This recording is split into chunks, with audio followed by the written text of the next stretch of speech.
Hibah amanah hartanah merupakan salah satu daripada produk ataupun jalan penyelesaian ataupun kaedah untuk pengurusan harta pusaka ataupun pengurusan harta kita. Okey, jadi pada hari ini kita akan fokus kepada hibah amanah rumah. Okey, hibah amanah rumah dan hibah amanah tanah ni sebenarnya konsep dia sama saja. Cuma bezanya rumah dan tanah, itu saja. Tapi daripada segi konsep pendaftaran, daripada segi teknikal, daripada segi pendaftaran, semuanya sama. Okey, jadi apa yang saya berceritakan berkenaan dengan hibah amanah rumah ini berangkumi juga kepada isu untuk menjawab kepada hibah amanah tanah. Jadi perkara yang sama je. Cuma hari ini kita akan bercerita fokus kepada hibah amanah rumah disebabkan banyak pertanyaan dan juga maklum-maklum balas daripada sahabat-sahabat dan follower saya untuk tahu lebih lanjut berkenaan dengan hibah amanah rumah. Okey, hibah amanah rumah yang ditawarkan oleh Awaris, Amanah Warisan Group. Okey, kos untuk pendaftaran hibah amanah rumah ini hanya RM1,000 saja. Okey, kos untuk pendaftaran hibah amanah rumah ini ataupun tanah hanya RM1,000 sahaja sekali bayar. Okey, hanya RM1,000 sekali bayar. Kos untuk pendaftaran dan penulisan hibah amanah rumah atau tanah di Awaris, di Amanah Warisan Group hanya RM1,000 sahaja sekali bayar. Bukan kata tiap bulan nak kena bayar, bulan-bulan nak kena bayar berapa, selama berapa tahun. Tak. Kita di Amanah Warisan Group ni bayar RM1,000 satu kali bayar saja untuk pendaftaran dan penulisan hibah amanah rumah ataupun hibah amanah tanah. Okey, pendaftaran RM1,000. Okey, antara kelebihan dia lagi, di dalam dokumen hibah amanah rumah tu kita boleh masukkan berapa banyak pun rumah yang kita ada. Okey, contoh katakanlah sahabat ada 3 biji rumah dan ketiga-tiga biji rumah ni nak hibahkan kepada anak sahabat. Jadi dalam dokumen tu sahabat boleh tulis rumah pertama nak hibah kepada siapa, rumah kedua nak hibah kepada siapa, rumah ketiga nak hibahkan kepada siapa. Jadi dalam satu dokumen dengan cas hanya RM1,000 sahaja. Okey, kalau pernah lihat video saya sebelum ini, saya nyatakan RM1,000 untuk satu unit. Abaikan video itu. Okey, itu video yang lama. Okey, kini Amanah Warisan Berhad, Awaris Group dah upgrade. Dah ada penambahbaikan, dah ada baru punya regulation, undang-undang baru, peraturan baru. Jadi RM1,000 itu tak kisah berapa banyak pun unit rumah yang ada ataupun berapa banyak pun unit tanah yang ada. Jadi video saya sebelum ni saya nyatakan bahawa RM1,000 itu untuk satu unit rumah. Tapi abaikan video itu. Sekarang RM1,000 tak kisah ada 5 ke, ada 3 ke unit rumah ke, boleh buat dalam satu dokumen hibah tu. Contoh macam saya nyatakan tadi, sahabat ada 3 biji rumah. Rumah pertama nak bagi pada anak pertama, rumah kedua nak bagi pada anak kedua, rumah ketiga nak bagi pada anak ketiga. Boleh nyatakan dalam dokumen hibah tu.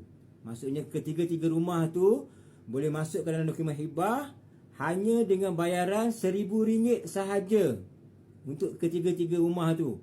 Kalau sebelum ni RM1,000 tu setiap satu. Sekarang ni RM1,000 tu untuk ketiga-tiga rumah tu. Ataupun ada 5 rumah ke, ataupun ada 2 rumah ke, tak kisah.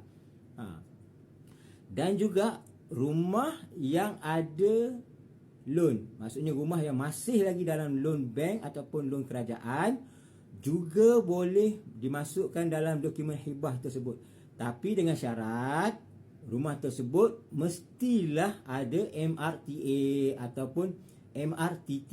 Tahu kan MRTA dengan MRTT? MRTA Mortgage Reduced Term Assurance. Kalau MRTT Mortgage Reduced Term Takaful. Jadi kedua-dua ini, MRTA dan MRTT lah merupakan satu insurans yang protect loan rumah tersebut. Maksudnya syarikat insurans dia cover loan baki pinjaman rumah tersebut sekiranya peminjam meninggal dalam masa loan itu berjalan. Jadi faham MRTA dengan MRTT? Maksudnya kalau rumah yang masih ada loan boleh buat hibah, tapi dengan syarat ada MRTA dan juga ada MRTT. Jadi tuan-tuan dan puan-puan, penting untuk kita buat penulisan hibah amanah rumah ni. Kenapa tuan-tuan dan puan-puan? Okey. Setiap individu ni dia mempunyai struktur faraid yang berbeza.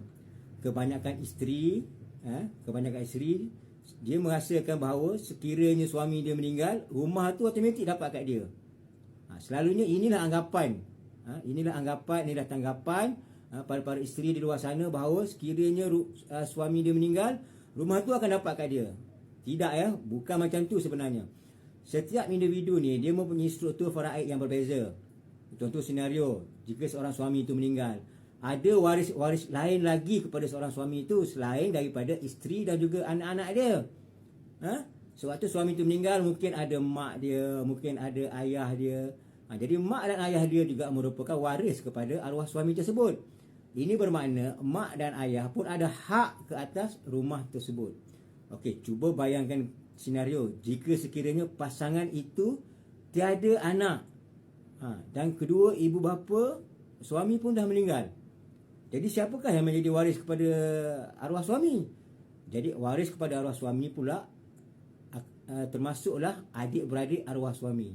Maksudnya isteri ni terpaksa berkongsi pula rumah tu dengan adik-beradik arwah suami. Memandangkan dia tiada anak ataupun hanya ada anak perempuan, tiada anak lelaki. Nampak tak? Jadi isteri terpaksa menyelesaikan masalah macam mana nak bagi rumah tu atas nama dia seorang saja. Maksudnya. Jadi dalam kes ini mungkin terpaksa isteri itu keluarkan modal yang besar lah untuk membayar bahagian faraid kepada waris-waris yang lain supaya dia boleh mendapat hak yang mutlak ke atas rumah tersebut. Nampak tak? Jadi macam mana dia nak keluarkan duit, nak bayar segitu banyak nilai faraid untuk dibayar kepada waris yang selain daripada dia. Nampak tak? Itu senario dia. Dalam kes kemungkinan pasangan itu tak ada anak, kahwin tak ada anak, jadi siapa yang nak patut mewarisi tu? Ataupun dalam senario mungkin buat loan rumah tu pakai nama abang, pakai nama kakak, sebab diri sendiri pun tak lepas nak buat loan. Bayangkan sekiranya abang atau kakak itu meninggal dunia, siapakah yang akan mewarisi rumah tersebut? Padahal rumah tu kita yang bayar, kita yang beli, kita yang duduk, cuma pakai nama abang atau nama kakak. Nampak tak senario tu? Jadi bayangkan, itulah penting untuk kita buat proses perancangan harta pusaka, proses untuk kita buat pendaftaran hibah amanah rumah ni. Jadi sekiranya anda sahabat-sahabat semua tergolong dalam kategori yang saya sebutkan tadi, minta kerjasama, minta fikirkan betul-betul macam mana nak rancang.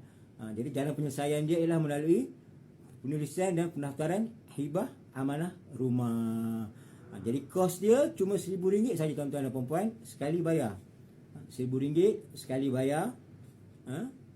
Tak ada dah kata bayar bulan-bulan, nak kena bayar bulan-bulan ke ataupun beberapa tahun nak kena bayar ke, tak. RM1,000 tu sekali bayar saja kos dia tuan-tuan dan puan-puan. Sekali bayar saja. Rumah ada loan pun boleh buat, tapi dengan syarat ada MRTA ataupun ada MRTT. Itu cerita dia tuan-tuan dan puan-puan ya.